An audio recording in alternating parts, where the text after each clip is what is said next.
एक समय की बात है। एक राज्य में एक प्रतापी राजा राज करता था। एक दिन उसके दरबार में एक विदेशी आगंतुक आया और उसने राजा को एक सुंदर पत्थर उपहार में दिया। राजा वह पत्थर देख बहुत प्रसन्न हुआ। उसने उस पत्थर से भगवान विष्णु की प्रतिमा का निर्माण कर उसे राज्य के मंदिर में स्थापित करने का निर्णय लिया और प्रतिमा निर्माण का कार्य राज्य के महामंत्री को सौंप दिया।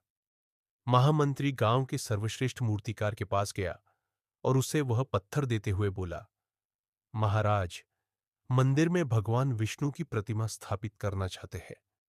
7 दिवस के भीतर इस पत्थर से भगवान विष्णु की प्रतिमा तैयार कर राजमहल पहुंचा देना। इसके लिए तुम्हें 50 स्वर्ण मुद्राएं दी जाएंगी।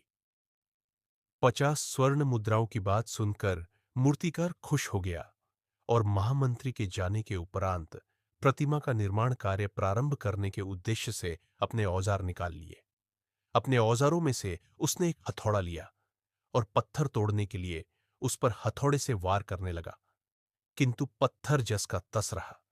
मूर्तिकार ने हथौड़े के कई वार पत्थर पर किए, किंतु पत्थर नहीं टूटा। 50 बार प्रयास करने के उपरांत मूर्तिकार ने अंतिम बार प्रयास करने के उद्देश्य से हथौड़ा उठाया, किंतु यह सोचकर हथौड़े पर प्रहार करने के पूर्व ही उसने हाथ खींच लिया कि जब 50 बार वार करने से पत्थर नहीं टूटा तो अब क्या टूटेगा। वह पत्थर लेकर वापस महामंत्री के पास गया और उसे यह कह वापस कराया कि इस पत्थर को तोड़ना नामुमकिन है, इसलिए इससे भगवान विष्णु की प्रतिमा नहीं बन सकती।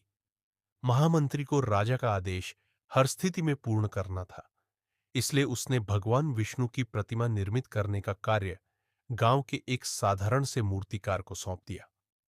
पत्थर लेकर मूर्तिकार ने महामंत्री के सामने ही उस पर हथौड़े से प्रहार किया और वह पत्थर एक बार में ही टूट गया। पत्थर टूटने के बाद मूर्तिकार प्रतिमा बनाने में जुट गया। इधर महामंत्री सोचने लगा कि काश पहले मूर्तिकार ने एक अंतिम प्रयास और किया होता तो सफल हो गया होता और 50 स्वर्ण मुद्राओं का हकदार बनता। सीख मित्रों, हम भी अपने जीवन में ऐसी परिस्थितियों से दो चार होते रहते हैं। कई बार किसी कार्य को करने के पूर्व या किसी समस्या के सामने आने पर उसका निराकरण करने के पूर्व ही हमारा आत्मविश्वास डगमगा जाता है और हम प्रयास किए बिना ही हार मान लेते हैं। कई बार हम एक दो प्रयास में असफलता मिलने पर आगे प्रयास करना छोड़ देते हैं, जबकि हो सकता है कि कुछ प्रयास और करने पर कार्य पूर्ण हो जाता या समस्या का समाधान हो जाता।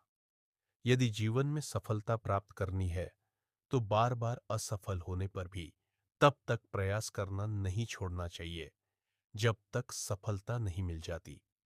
क्या पता जिस प्रयास को करने के पूर्व हम हाथ खींच ले वही हमारा अंतिम प्रयास हो और उसमें हमें